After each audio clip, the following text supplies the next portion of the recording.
I am very romantic. और एक senior school में एक लड़का था जो मेरे से 2 साल के सीनियर था, और मेरा बहुत बड़ा क्रश था उस पर। तो लेकिन मैंने कभी उसे बताया नहीं, और ना मैंने कभी किसी को बताया था। तो पता नहीं कि कैसे उसे पता चल गया होगा कि मैं आई लाइक हिम। तो रोज़ घर पे फ़ोन बजता था और मैं दौड़ दौड़ के फ़ोन उठाने जाती थी, और लाइन पे वो गाना बजाता था, आई जस्ट कॉल टू से आई लव यू। तो बस वो गाना सुनकर मैं बड़ी खुश हो जाती थी कि he loves me too. But we never spoke about it in school. हम दूर दूर से एक दूसरे को देखते थे और मुस्कुराते थे और बड़े खुश होते थे। स्कूल में तो ऐसा Until I found out he was doing the same thing to my best friend. Oh my God! Did it break your heart? No, I went straight to the principal's office and both of us complained about him. कि ये लड़कियों को छेड़ता है। हाँ। कहाँ से शुरू हुई ये पूरा सिलसिला जो आपको इतने बड़े मकाम तक ले आया? अगर सोचने जाऊँ तो एक झगड़े से शुरू हुई। मैं 14 साल की थी और मुझे कुछ चाहिए था, जो एक्चुअली जूतों की दुकान में मैं गई थी और मैंने उसमें जूते देखे थे, कुछ काफ़ी महंगे जूते थे।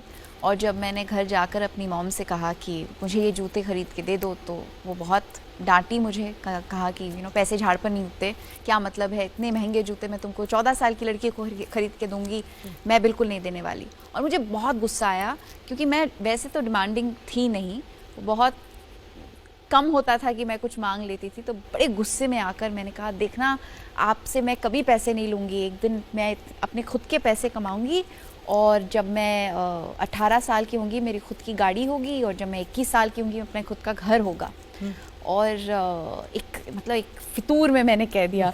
And she looked at me and she laughed, बिल्कुल आपकी तरह है। और शी सेड, बहुत खूब, ज़रूर खुद के पैसे कमाओ और ख़ुद की चीज़ें खरीदो, कोई प्रॉब्लम नहीं, लेकिन अब तुम्हें ये जूते नहीं मिलने वाले। तो ये तो मैंने ठान लिया था कि मैं पैसे कमाऊंगी। तो जब मैं कुछ 10th ग्रेड के मैंने बोर्ड एग्ज़ाम्स कंप्लीट करने के बाद, जो एक लंबा वेकेशन आता है 11th 12th स्टैंडर्ड करने से पहले, उस टाइम पे उस दौरान मुझे किसी ने मॉडलिंग का ऑफ़र दिया था। और मैं गई, एक फ़ैशन शो था तो उसमें मैंने पार्टिसिपेट किया, और फिर बड़े आसानी से एक फ़ैशन शो में काम करने 2 साढ़े 2-3 घंटे का काम था, और मुझे काफ़ी पैसे मिल गए। और मुझे इस बात का एहसास हुआ कि ये तो बड़े आसानी से मिल गए मुझे। बाकी सब लोग बड़ी मेहनत करते हैं। आसान नहीं होता इतना पैसा कमाना। और फिर मैं कुछ जब 16.5 साल की थी, तब मुझे लगा नहीं, मुझे कुछ सीरियस करना चाहिए अपने लाइफ के साथ। ये मॉडलिंग में मज़ा नहीं आ रहा है। एक जॉब ओपनिंग दिखी मुझे, जहाँ पे एक मल्टीमीडिया स्टूडियो था हैदराबाद में, नया खुला था, और उन्होंने एक टच स्क्रीन कियोस्क इंट्रोड्यूस किया था मार्केट में, जिसमें मुझे उसके पास खड़े होकर 1 हफ्ते तक जितने भी विजिटर्स थे, एक बुक स्टोर में उसको रखा था और कहा था कि आप इसके पास खड़े रहेंगे, इसके सारे फीचर्स आपको ठीक से समझ लेने हैं, और जब भी कोई कस्टमर दुकान में आता है उनको ठीक से आपको समझाना है कि इसके फीचर्स क्या हैं। और जो उस कंपनी के ओनर थे, उन्होंने मुझे देखा ये करते हुए। फिर जब मैंने 7 दिन के बाद अपना पे चेक लेने के लिए मैं उनके पास गई, तो उन्होंने मुझे पूछा कि क्या तुम कॉलेज करते करते हमारे साथ काम करना चाहोगी, would you like to continue working with us. तो मैं बड़ी हैरान हो गई। मैंने कहा, क्या कह रहे हैं आप मुझे फुल टाइम रखोगे? लेकिन मेरा कॉलेज तो सुबह 8 बजे से 1:30-2 बजे तक चलता है, फिर मैं फ्री हो जाती हूँ तो मैं आ पाऊँगी। तो इसे नॉट अ प्रॉब्लम, तुम बहुत मेहनती हो और बोल बहुत अच्छा लेती हो, तो तुम आ जाओ। तो मुझे 16 साल की उम्र में एक विजिटिंग कार्ड मिल गया छप के अपने हाथ में, दिया मिर्ज़ा मार्केटिंग एग्जीक्यूटिव। और कॉलेज भी जा रही थी, और टाइम्स ऑफ इंडिया से कॉल आया कि हमारा मिस इंडिया मिलेनियम पैजेंट होने वाला है 2000, द न्यू मिलेनियम। तो हम चाहते हैं कि हैदराबाद से आप पार्टिसिपेंट बनकर आ जाएं। सामने से इनविटेशन मिल रहा था। तब मैं घर गई और मैंने अपनी मॉम और डैड को, दोनों को बताया कि ये ऑफ़र आया है सामने से। तो मॉम तो बड़े गुस्से में आ गई। मेरी मॉम ने तो कह दिया कि बिल्कुल नहीं, लेकिन अब्बा ने बोला कि नहीं, इसको जाने दो, एक नया एक्सपीरियंस मिलेगा उसे, एक नए शहर जाएगी, अकेले रहना सीखेगी, बहुत कुछ सीख कर आएगी। मैंने जो पैसे जमा किए थे, मैंने मॉम को बोले, ये मत सोचना कि अभी मुझे बॉम्बे जाना है तो मुझे आपको पैसे देने होंगे या कपड़े खरीदने होंगे या मेकअप खरीदना होगा, कुछ आपका खर्चा बिल्कुल नहीं होगा, नहीं होगा। मैं अपना देख लूँगी क्योंकि मैंने पैसे जमा कर रखे हैं। तो मैं अपने खुद के पैसे से मैं बॉम्बे आ गई। लारा दत्ता, प्रियंका चोपड़ा, हम तीनों उसी pageant तीनों में उसी थे। साल में। It was a very important year. India में एक लैंडमार्क है कि ब्यूटी के वर्ल्ड में 3 विमेन थी जो जाके, गर्ल्स थी जिन्होंने जाके कि खिताब जीते उसी एक साल में। So were you friendly with them? आपका उनके साथ मिलना जुलना था और कैसे रहा वो रिश्ता?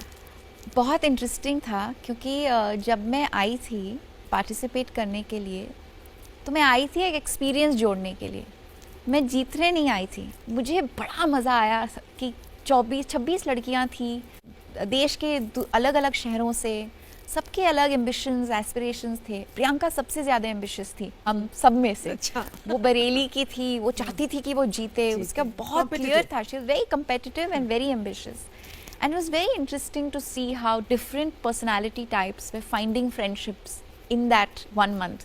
लारा और मैं बहुत क्लोज हो गए उस दौरान। इनफैक्ट जीतने के बाद काफ़ी महीनों तक लारा और मैं दोनों साथ में एक अपार्टमेंट में रहते थे। जो एक मैच बॉक्स के साइज का था।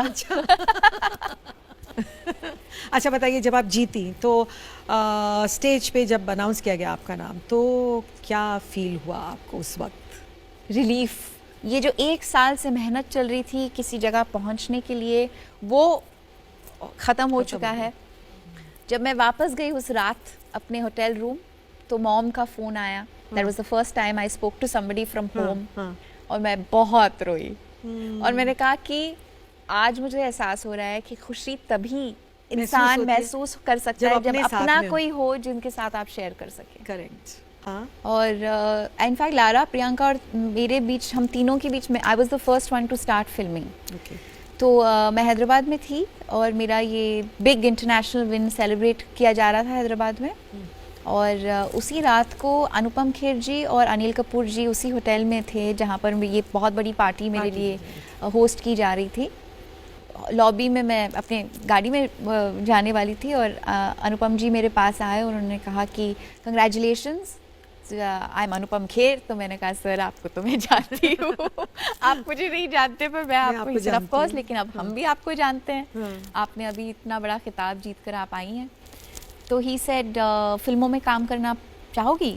तो मैंने कहा ऑफर्स तो आ रहे हैं पर मैंने उसके बारे में अभी तक एक्चुअली सोचा नहीं था क्योंकि मैं अपने पैजेंट के लिए प्रिपेयर कर रही थी। और उन्होंने कहा क्या मैं आके आपके पेरेंट्स से मिल सकता हूँ, क्योंकि मैं चाहता हूँ कि आपको अपने फर्स्ट फिल्म में, मैं अपनी फिल्म में कास्ट करूँ। और फिर वो आ गए घर टू मीट माई पेरेंट्स। मैं बॉम्बे वापस आ गई थी शूट्स के लिए। And he went and he sat and he met my parents and he convinced them that ये एक अच्छी जगह है, यहाँ पे अच्छे लोग हैं। बहुत सारी जो परसेप्शंस होती हैं फिल्म इंडस्ट्री को लेकर, एक लड़की की लाइफ को लेकर, वो सब गलत हैं। और उन्होंने बेसिकली उनको ये एहसास दिलाया कि मैं गारंटी, पर्सनल गारंटी लेता हूँ कि उनका ख्याल, और उनको कभी कोई डिसरिस्पेक्ट नहीं करेगा, उनका ख्याल रखेंगे हम, और उनको एक अच्छे माहौल में काम करने का मौका मिलेगा। दिया, सेक्युलरिज्म का आप सबसे बड़ा एग्जाम्पल हो। हाँ, सिंबल हो। Okay, Hindu, Muslim, Christian and now Sikh. तो please tell us something about it. Well, मैं पैदा हुई एक जर्मन फादर और एक बंगाली मदर के घर में। क्या नाम था आपके फादर का? फ्रैंक हानरिश। ओके। जब मैं 8 साल की थी वो गुजर गए। मेरी मॉम ने रीमैरी किया था एक मुसलमान आदमी से जिन्हें मैं अब्बा कहती हूँ, जो मेरे पिता से कोई भी पिता से कम नहीं है। He was an incredible human being. मैं उनके घर में पली बड़ी। ऑफ कोर्स बंगाली है मेरी मॉम, तो दिवाली, दशहरा, हम सब दुर्गा पूजा सब बनाते थे, और ऑफ कोर्स वो कंटिन्यू हुआ। क्रिश्चियन, पापा क्रिश्चियन थे, फ्रैंक जो मेरे बायोलॉजिकल फादर हैं, तो क्रिसमस मनाया जाता था, ईस्टर मनाया जाता था। और फिर जब अब्बा के घर में रहने लगी तो ईद, और दादी के साथ जो अब्बा की मदर थे उनके साथ मैं मजलिस में जाती थी। I would participate in all kinds of things that they would do. And now I am married to a Punjabi. मैं कभी नहीं भूलूंगी कि अर्ली डेज़ की बात कर रही हूँ, मेरा मेकअप एक बहुत सीनियर मेकअप आर्टिस्ट कर रहे थे, तो उन्होंने मुझे कहा कि देखो जब शादी करोगी, अब तुमने अपने लिए एक बहुत अच्छे मुकाम हासिल कर चुकी हो, तुमने नाम कमा लिया, पैसे कमा रही हो, शोहरत मिल रही है, ये ज़रूर याद रखना कि जिससे भी शादी करो वो बहुत बड़ा पैसे वाला इंसान हो। वो तुम्हें इसलिए शादी नहीं तो क्योंकि फिर तुम रानी की तरह रहोगी, तुम्हें कभी कोई प्रॉब्लम्स नहीं होंगे लाइफ में। और मुझे ये बात बहुत बड़ी खोखली लगी, बहुत एम्प्टी लगी। I am not undermining the fact that money is important. आप सिर्फ प्यार के लिए शादी करती? मैं खुश थी प्यार के लिए शादी करने के लिए, क्योंकि मेरा मानना ये था कि अगर मैं खुद के पैर पे खड़ी हो सकती हूँ और ख़ुद का ख्याल रख सकती हूँ, तो I never viewed a male relationship as a relationship that would give me financial stability. आपको लगा कि बचपन से जो था कि मैं अपने खुद कमाऊंगी और खुद खाऊंगी, मैं तो शादी के बाद क्यों रुकेगा? क्यों रुकेगा? करेक्ट। क्यों मैं किसी के मोहताज हो जाऊं या किसी पर डिपेंड करूं क्योंकि मैंने उनसे शादी की? शादी का जो रिश्ता होता है वो उससे कहीं ऊंचा होता है। प्यार तो हुआ मुझे और बहुत बार एहसास भी हुआ कि मैंने गलत फैसले लिए, और काफ़ी साल बाद, आई थिंक मैं कुछ 26 या 27 की थी, जब मेरे ज़िंदगी में एक ऐसा इंसान आया जिससे मिलकर मुझे लगा कि ये ना ही सिर्फ एक खूबसूरत इंसान है, इसकी सोच खूबसूरत है, लेकिन ये बहुत मेहनती है। ये जो भी करेंगे अपनी लाइफ में अच्छे से करेंगे। अच्छा ये बताइए, पहले थोड़ा सा मुझे ये जानना है कि आपके फादर की कुछ बहुत अर्ली एज में डेथ हो गई, तो क्या हुआ था? Was there some kind of illness? No, he just he was bitten by a rabid dog, और उन्होंने कोई मेडिकेशन, वो बिलीव ही नहीं करते थे एलोपैथी में। अच्छा। तो the eventual cause of death was dehydration and heart attack. And मैं उनसे मिली नहीं थी कुछ हफ्तों से या महीनों से, और जब ख़बर आई उनके गुज़रने की, तो मैंने काफ़ी टाइम तक ये बिलीव भी नहीं किया कि वो गुज़र चुके हैं। मैं 8.5-9 साल की थी, और मेरे जहन में सिर्फ ये बात दोहराती थी कि शायद वो मुझसे मिलना नहीं चाहते, शायद। क्यों आपको लगेगा कि आपके फादर आपसे? मेरे पेरेंट्स सेपरेट हुए थे, उनकी शादी किसी और से हो गई थी, मेरी मॉम की शादी मॉम के साथ रहती थी? मैं अपनी मॉम के साथ रहती थी, तो एक्चुअली देखा नहीं था ना उनको। उस तो बहुत टाइम लगा होगा इस बात से आपको, मतलब एक्सेप्ट करने में? I was about 13.5-14 जब मैं ये मानने लगी कि हाँ शायद। I think when I was taken to his grave for the first time. आपकी लव मैरिज के बारे में कुछ बताइए हमें। कहते हैं कि जब कोई बच्चा एक टूटे हुए घर से आता है तो उनके कॉन्सेप्ट्स शादी को लेकर बिखरे हुए होते हैं या नेगेटिव होते हैं। मेरा हमेशा इस इंस्टीट्यूशन में बहुत बिलीफ था। मैं चाहती थी कि कोई मुझसे इतना प्यार करे और मैं शादी करूं और एक अच्छा खूबसूरत पीसफुल घर बसाऊं, बच्चे पैदा करूं। मैं तो खुद बच्ची थी जब मुझे बच्चों से इतना लगाव था बचपन से ही। सारे मेरे दोस्त मेरे बच्चे ही थे। I've always been extremely maternal and very caring. So I really wanted that. I really wanted that. और काफ़ी वक्त लगा मुझे एक ऐसे इंसान से मिलने में। तो साहिल कैसे आया आपकी ज़िंदगी में, ये बताइए। एक स्क्रिप्ट लेकर आए। He wanted me to act in a film that he had written. और जब कहानी का नाम था कुछ इस तरह, और it's like a film story actually. मैंने आवाज़ सुनी उनकी फ़ोन पर, और मुझे लगा था कि इतनी चार्मिंग तरीके से इन्होंने बात किया, कितनी मतलब तहजीब है इनमें। I was actually very intrigued to see the face behind the voice. And then I met him और मैंने स्क्रिप्ट सुनी, और it was a very moving, very beautiful script. और उस कहानी में उनकी इंसानियत और उनकी सोच की गहराई बहुत खूबसूरती से नज़र आ रही थी। And I was very attracted to that. I was very attracted to him. Almost instantly. उस इंसान की जो शारीरिक खूबसूरती या ब्यूटी कहे, वो was really his mind. उनका दिमाग और उनका जो दिल था वो आपको भा गया। Yes. हाँ? Okay. फिर मैं पीछे पड़ गई हाथ धोकर। तो फिल्म, वो आपने फिल्म की? नहीं, वो फिल्म कभी बनी नहीं। लेकिन हम बहुत करीब आ गए। आपका favourite monument? Eiffel tower, Taj Mahal, leaning tower? Taj Mahal. अगर आपके पास टाइम मशीन हो तो इनमें से किस ईरा में जाना पसंद करेंगी? 60s, 70s या 50s? 50s. क्यों? Post independence. The era of post independent India fascinates me. इनमें से एक ऐसी चीज जिसके बिना आप जी नहीं सकती? Family, films, coffee? Family. आपका personal style statement? T shirt, jeans, dresses, saris या सलवार कमीज?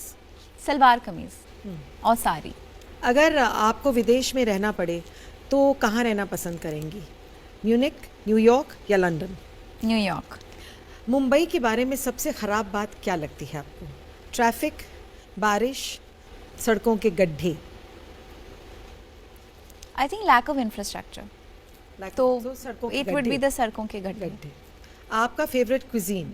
मुगलाई, कॉन्टिनेंटल या Chinese? Mughlai. Yes. Any day. मैं खुद पकाती हूँ. क्या बनाती हैं? I make everything. तो great फ्रॉम cook भी हैं। Hyderabadi haleem to biryani to nihari to everything. तो कुक भी हैं? हाँ। Oh my God, ये तो छोड़ ही दिया आपने, बताया भी नहीं. आपने पूछा नहीं. आपके फेवरेट खान? शाहरुख खान, सलमान खान या आमिर खान? मेरा पहला प्यार मुझे सलमान खान से हुआ था. Okay. मैंने प्यार किया कुछ 27 टाइम्स देखी Oh थी. my God. I was madly in love with Salman Khan, so I will always say Salman Khan first. 60s के ज़माने से आपके फेवरेट डायरेक्टर? गुरुदत्त, वी शांताराम या के एल सहगल? गुरुदत्त. क्यों? मेलंकली, इथॉस, जस्ट ह्यूमन और साइकोलॉजी, बहुत अलग टाइप के romance. I know it was उनकी हर फिल्म में एक अलग टाइप का रोमांस होता था. Really he was just deep. He was deep. That's true. True. अच्छा ये बताइए, अकेली थी, ओनली चाइल्ड थी, सिबलिंग्स नहीं थे, तो कभी बहन भाई की कमी महसूस नहीं हुई? मेरे बेस्ट फ्रेंड्स मेरे बहन भाई बन गए. तो मैंने हमेशा अपने दोस्तों को सिर्फ दोस्त नहीं माना, फैमिली माना है. तो मेरी अभी भी मतलब मेरी बेस्ट फ्रेंड दुनिया में शी इज़ माई सिस्टर हाँ. थिया, जो जिनके बिना मेरी ज़िंदगी में वाकई एक अधूरापन हो जाएगा. हो जाए. खाने के बारे में आप बता रही थी, तो खाना कहाँ से जब सीखा? आप अकेले बच्चे हो हाँ. और आपके पेरेंट्स काम करते हैं तो आपको आप बनाना पड़ता है. सीख जाते हैं खाना बनाना. जब आप अकेले शहर में रहते हो किसी दूसरे शहर में तो आप सीख जाते हो. There so many things that become a part of your personality and your identity because you नहीं, आर. लेकिन क्या है, दो तरीके पर शौक हमेशा से हाँ, था. वो मैं पूछ रही हूँ कि कुछ लेडीज को, कुछ वुमेन एंजॉय, Yeah. हाँ, हम एंजॉय करते हाँ, हैं मैं- कुकिंग करना, हाँ. और कुछ ऐसे हैं जो मजबूरी में करते हैं. नहीं, मुझे बड़ा मजा आता है. तो बना बना के साहिल को खिलाती हैं आप? हाँ, और वो अरे भी खुद वाह. भी बनाते हैं. ओह, तो We आप love दोनों to किचन में cook घुस जाते हो तो together. झगड़े नहीं होते? नहीं, बिल्कुल नहीं. अच्छा. It's very clear. जब वो पका रहे होते हैं, I am the sous chef. जब मैं पका रही होती हूँ, वो सू शेफ बन जाते हैं.